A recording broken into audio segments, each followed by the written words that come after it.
दोस्तों, हम सब जानते हैं कि सन 2008 से नेपाल में मोनार्की यानी कि राजतंत्र समाप्त हो गया, लेकिन उसके पहले तक यहाँ पर राजा राज करते थे और उनके शानदार महल इस चीज़ का प्रतीक हैं। तो आज के इस एपिसोड में मैं सफ़र पे निकला हूँ उन महलों को देखने जो कि यूनेस्को वर्ल्ड हेरिटेज साइट तो हैं ही, पर उनका आर्किटेक्चर, उनका डिज़ाइन औरों से काफ़ी अलग है। तो चलिए अपने सफ़र को शुरू करते हैं।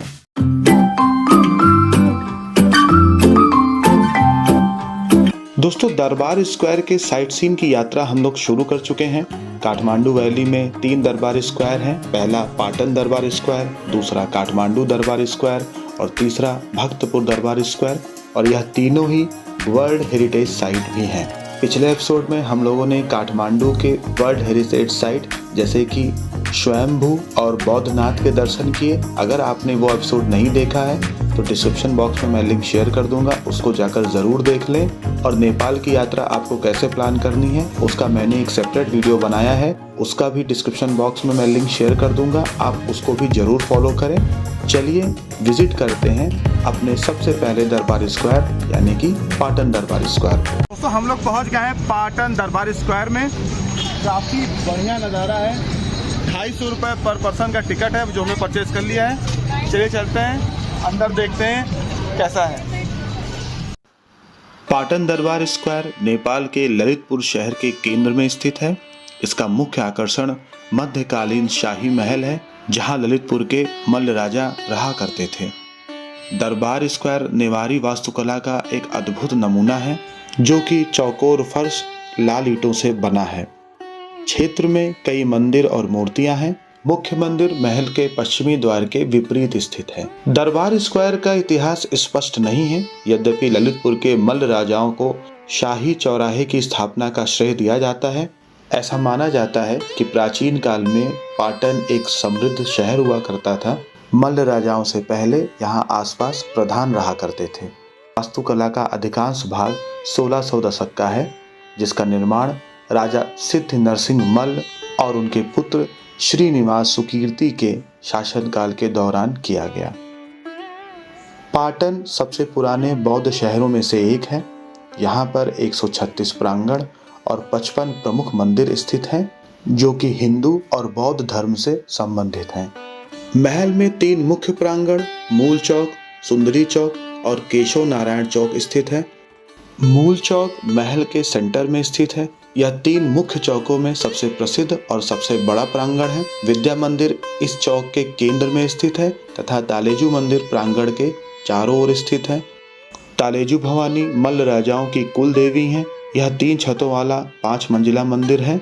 इतिहास में ऐसा संकेत मिलता है कि तालेजू मंदिर का निर्माण मल्लों से पहले प्रधानों द्वारा किया गया था। सुंदरी चौक मूल चौक के दक्षिण में स्थित है। इसे एक धसे हुए टैंक के साथ डिजाइन किया गया है, जिसे तुषा हिटी के नाम से जाना जाता है। सुंदरी चौक को विजिटर के लिए खोल दिया गया है। सुंदरी चौक आजकल अपने नाइट लाइफ के लिए भी काफी जाना जाता है। सामने जो शानदार आकृति दिखाई पड़ रही है, यह है कृष्णा टेम्पल, जो कि पाटन दरबार स्क्वायर में सबसे महत्वपूर्ण मंदिर है। इसे स्थानीय शिखर शैली में बनाया गया था, जिसे ग्रंथकुटा कहा जाता है। पहली मंजिल के स्तंभों की नक्काशी महाभारत की घटनाओं को वर्णन करती है, जबकि दूसरी मंजिल पर रामायण की दृश्य की नक्काशी है।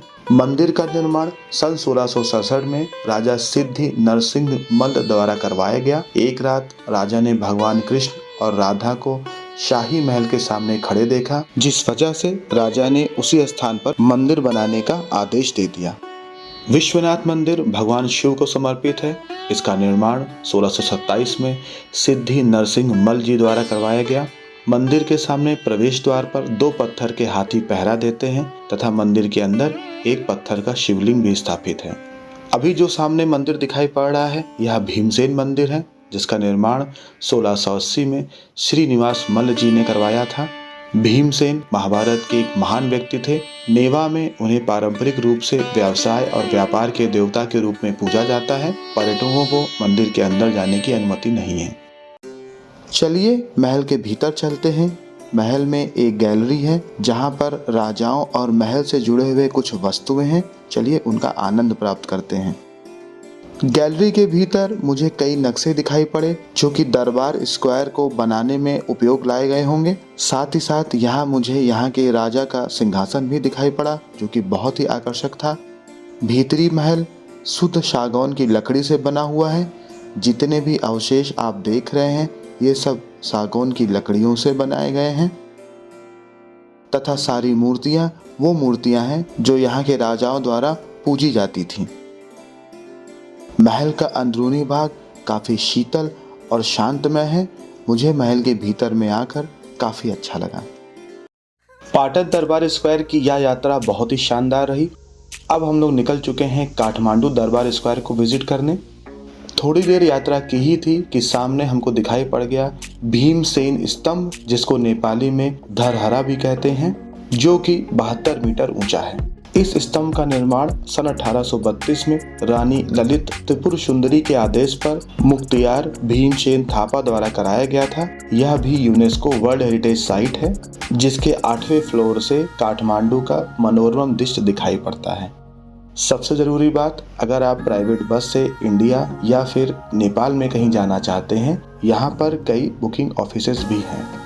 बातों बातों में हम लोग काठमांडू दरबार स्क्वायर के पास पहुँच गए हैं। चलिए वहाँ चलकर देखते हैं कि यह दरबार स्क्वायर कैसा है।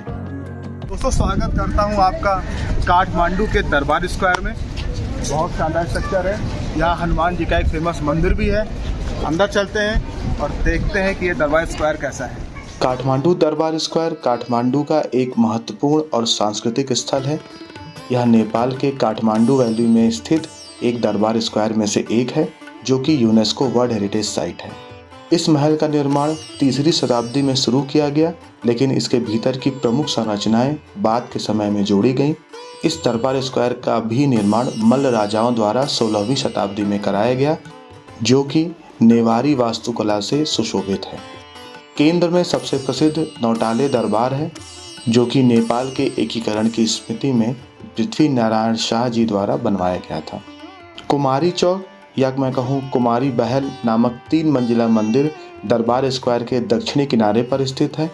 मल्ल युग के इस मंदिर का उपयोग कुमारी के निवासी के रूप में किया जाता है। ऐसा माना जाता है कि यह देवी दुर्गा का रूप है। काठमांडू दरबार स्क्वायर में जो एक स्थान सबसे ज़्यादा प्रसिद्ध है वह है काल भैरव का एक भव्य मंदिर, जो कि महल के हनुमान डोका के धार्मिक परिसर में स्थित है। काल भैरव भगवान शिव के एक उग्र रूप को समर्पित है। इस रूप में भगवान को शनि का कटा हुआ सिर, एक सजावटी सांप, बाघ की खाल और मानव हड्डियों से बने हुए एक वस्त्र को पहने हुए दिखाया गया है। इस मूर्ति की खोज 17वीं शताब्दी में मल्ल वंश के राजा प्रताप ने धान के खेतों में की थी। स्थानीय लोग बड़ी श्रद्धा और भक्ति से भगवान शिव के इस उग्र रूप का दर्शन करने दूर दूर से आते हैं। दोस्तों, एक ही दिन में पाटन दरबार स्क्वायर और काठमांडू दरबार स्क्वायर विजिट करने के बाद हमारे पास इतना वक्त नहीं बचा कि हम भक्तपुर दरबार स्क्वायर भी जा सकें, लेकिन मैं आपको उस दरबार स्क्वायर के बारे में जरूर बताना चाहूँगा। भक्तपुर दरबार स्क्वायर को स्थानीय भाषा में ख्वापा लैकू नाम से जाना जाता है। यह भक्तपुर साम्राज्य का शाही महल है, जो कि काठमांडू से 13 किलोमीटर दूर स्थित है।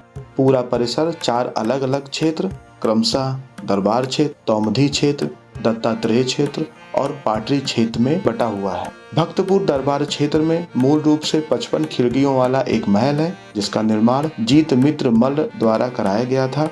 पाटन दरबार स्क्वायर की तरह यहाँ पर भी माँ का तालेजू मंदिर स्थित है। तालेजू मंदिर के अलावा यहाँ पर कामुक हाथी मंदिर, उग्रचंडी मंदिर, रामेश्वरम मंदिर, बद्रीनाथ मंदिर, गोपीनाथ मंदिर, केदारनाथ मंदिर, हनुमान मंदिर और टटूचेन बहल मंदिर स्थित है। काठमांडू अगर आपका कभी भी आना हो तो भक्तपुर दरबार स्क्वायर भी विजिट करना न भूलें।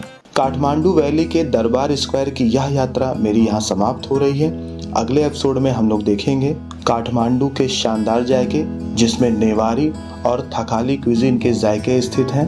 आपको यह एपिसोड कैसा लगा मुझे कमेंट करके ज़रूर बताएं, और अगर अभी तक आपने मेरा चैनल सब्सक्राइब नहीं किया है, सब्सक्राइब कर लीजिए। मिलते हैं एक नए एपिसोड में।